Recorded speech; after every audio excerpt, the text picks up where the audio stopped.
Good to be here. I'm Bobby. I'm an alcoholic. Get close to this mic here. I've been through the process with a loving higher power, a Big Book Step Study sponsor.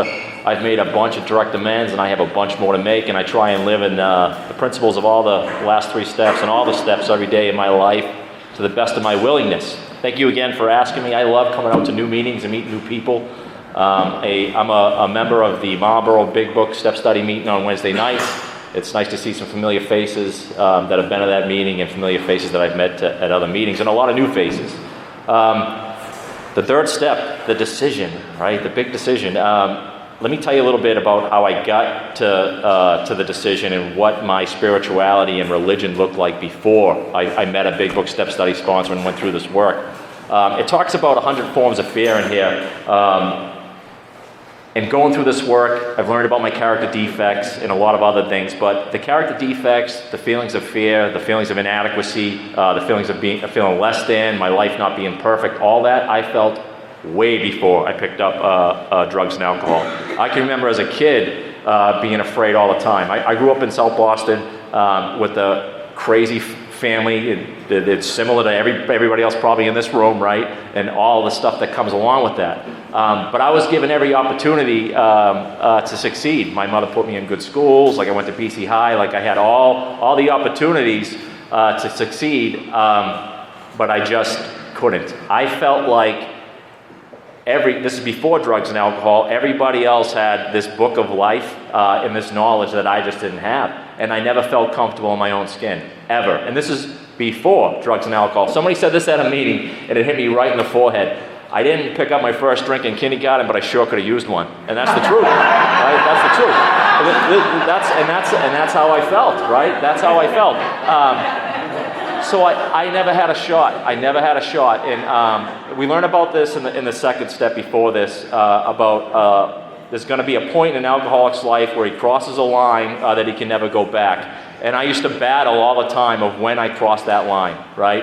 I know today that I'm an alcoholic, and I understand what an alcoholic is because I've went through this work, and I accept all that comes with it. At a very high level, I do not perceive the world like everybody else, and I learned that through this work, right? There are certain things I need to do every day that other earthlings don't have to do so I can be a functioning member of society, right? And I never knew that. But I felt this way before I picked up drugs and alcohol. So when I picked up drugs and alcohol, it was my solution for the longest time, right? I always thought AA, and I'll tell you right now, I'm 40, my first meeting, I was in high school. I don't remember my first drink, I don't remember my first drug, I don't remember any of that. But I thought alcohol and drugs were my problem. And they are, don't get me wrong, right? But there were reasons, causes, and effects of why I drank and drugged. And I never understood that in AA. When it talks about making a decision to turn our life and will over to care of God, for the longest time in AA, I thought it was just praying in the morning, praying at night, going to meetings, going on commitments, going to 90 meetings in 90 days, and all this stuff is important, right? Don't get me wrong. But I never knew about enlarging my spiritual life. That's a lie. I knew about it. I never wanted to enlarge my spiritual life. I didn't think it was going to be that important. I always thought if I just went to meetings, and I used to have this perception of the longer I was away from a drink and a drug, and I like to use the getting a year as the milestone. For some reason, I was going to get this year medallion, and my life was going to change, right, without doing any work. And it never happened. It never happened. I bounced in and out of AA for a long time because of that. I'm lucky to find Big Book around when I was 34, right? And the last time I drank and drugged, hopefully, is at the age of 34, and it's 100% because of this work. It took me a lot of pain and a lot of misery to get to this point. I had preconceived notions of God, and let me just break into that a little bit. I never felt worthy or good enough for God's grace, right? Never mind my family and sports and all that other stuff. I never measured up to anything. So when you put this all-powerful being in front of me, what is that? Why would that person or being entity, whatever you want to call it, want anything to do with me? And I felt that way even before drugs and alcohol. I went to Catholic church and I did all that stuff, but I was always afraid of God. And I always had this thing that I was a sinner. And I wasn't good enough, right? So I carried that with me through my whole life. when I met my Big Book Step Study sponsor, he taught me about a higher power that was not only going to solve my alcohol problem, but he was going to solve all my problems. And I don't know why, but at the age of 34, I was in a position, and they talk about it in the book, at this jumping off point, right? You can call it whatever you call it, I want to call it, but I was just in a spot where I was ready, and there's no other way I could explain it. I was ready. I trusted this man. He started taking me through the steps. I read the first 63 pages. He gave me a black pen, underline anything I don't understand, right, and highlight everything that I could relate to. And for whatever reason, the whole book kind of lit up like a Christmas tree, right? I started learning about the physical malady, right, and the mental obsession that alcohol and drugs has on me, the phenomenon of craving. I could relate to that immediately. The things that I couldn't relate to was the spiritual experiences and the spiritual help that was going to solve all my problems. And the reason why I bring that up is because for me, one of the things I always did wrong in AA is I didn't have anybody that had experience with this. The sponsors I picked were the guys that were in construction, had their own companies, I could count on in jobs, right, that kind of stuff, right? This guy was different. And even though I asked him to be my sponsor for some of those reasons, he didn't present himself that way at all. He said things to me like, my only job is to guide your hand in your higher power's hand, right? And I didn't understand what that meant at the time. He would say things to me that his sponsors told him was, I'm not a bank, don't ask me for money. I'm not a marriage counselor, don't ask me for marriage advice, right? He said his only job was to guide me through the steps. And he told me that if I went through this with him, then my life would change, okay? And I didn't necessarily believe him at the time. So what happened was I started going through this reading, and then I took a formal third step with this guy. And it used to be very uncomfortable to talk about this, but it's not anymore. I had such a profound spiritual experience that the first time I did the third step with this guy, sitting in the truck, holding his hand, saying the third step prayer, right? I didn't know it was a spiritual experience at the time, but I had this overwhelming feeling that I was going to be okay. And I never, ever, ever, ever, ever, ever felt that way ever in my whole life. I was 34 years old. I never once felt like my life was going to be okay. I always felt like the guy in the middle of the ocean with no oars. It was pouring out in a small boat alone in the dock. That's how I always felt. And I could be in a room full of people. I played sports, right? I had a huge family. I was active in certain other things. I was in the military. There was a lot of stuff that I did. But on the inside, I was always afraid. Always afraid. Always afraid that people were going to find out that I was this actor that it talks about in here, and I was full of shit. And I was. And I always had to put on this persona like I wasn't, right?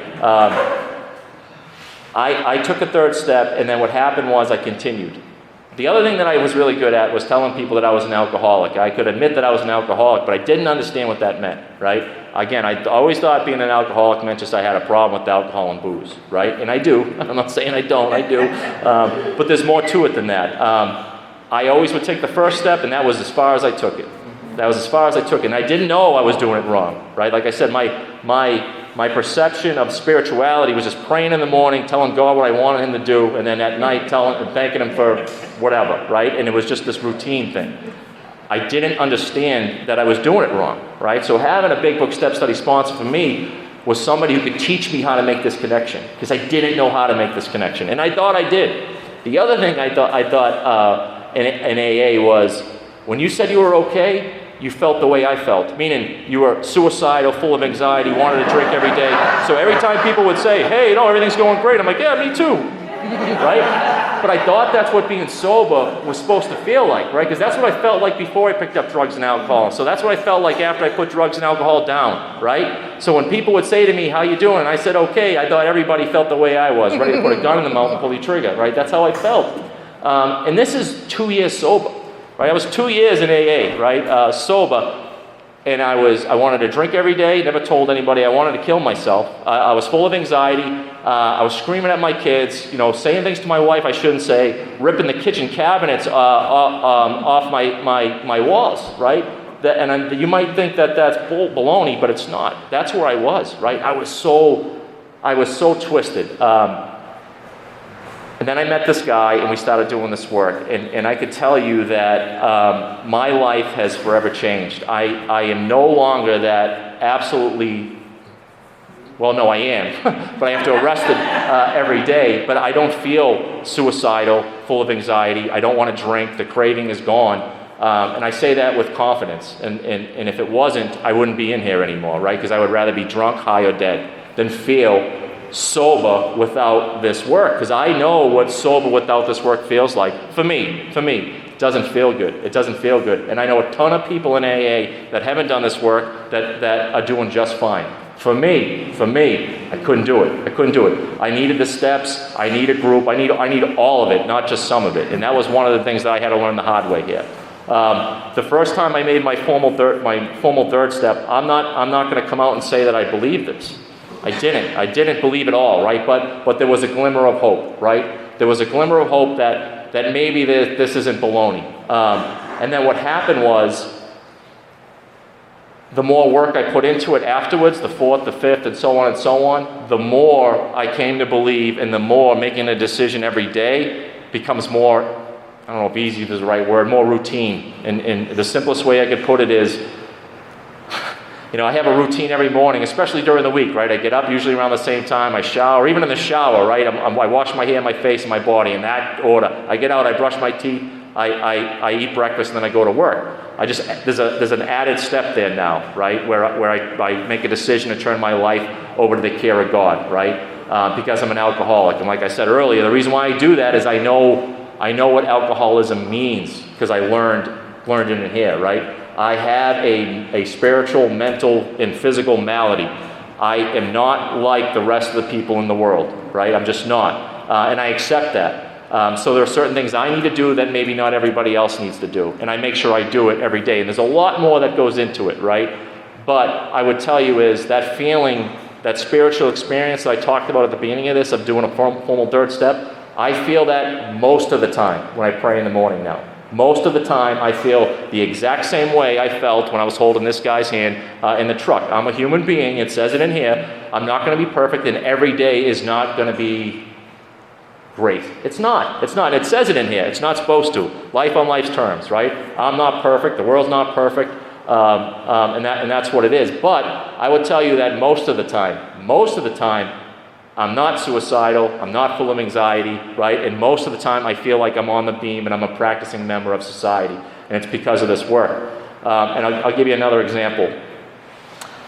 I could wake up in the morning, and I have a wife and I have 2 kids, right? I could wake up in the morning and just skip a prayer. I say the third step prayer, there's a lot of things that I do. Not a lot, right? It's about 15 minutes that I make sure I devote to this. And there are certain things I do within that 15 minutes, and one of them is a third step prayer.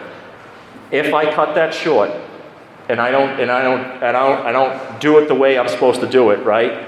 And that could be different for everybody, by the way. But what I do in 15 minutes might be different for what you do in 15 minutes, or it might be longer or shorter. For me, I say 15 minutes because that's what my process is.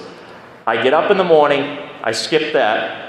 My son wets the bed, right? I go in his room, he's crying. I go, what are you wetting the bed for? You're old enough. You shouldn't be pissing yourself. This is the truth, right? My daughter could be crying because she doesn't want to go to school. And I go, you're going to school, toughen up. And then I could walk out the kitchen and ask my wife, hey, you think you could cook a dinner tonight? And then go to work. It's not even 6:30 in the morning and I'm rolling, baby. I'm ready to hurt, right? Why? Because I didn't do this, right? And then I'm not even at work yet, right? So I'm really ready to do some damage. Or I can wake up, accept I'm an alcoholic, right? Do the things I need to do to stay mentally fit, right? My son could piss the bed and I say, it's okay, buddy, we'll try again tomorrow. My daughter could be crying and I could tell her, it's okay, you have nothing to be afraid of in school, honey. I'll see you when you get back. And then walk out to the kitchen and tell my wife, hey, if life gets out of hand today, call me, I'll bring a pizza home. Right? And now I'm rolling, right? Now I'm rolling, I'm ready to do some good. And the reason why I say that is, if I'm not taking care of myself, right? If I'm not offering myself to God, if I'm not making this decision every day, right? And there's a lot that goes into this. I'm affected, but I'm in a position now where there's other people affected, right? I'm in a position in society now, thank God, because I've been away from the bondage of self, which it talks about in here for some time now, because I've been through the other side of this process. But I'm in a spot now where I could really, I'm not God, I'm not saying I'm God, but I can influence, right? I can influence negatively or positively in other people's lives. And that's the truth. That's the truth, I can. So when I wake up in the morning and I decide to be selfish, and in my bondage of self, I'm not only affecting myself, but my family, my employees, and right down the line, I'm screwing up everybody's day. Or I'm trying to screw up everybody's day because I'm selfish.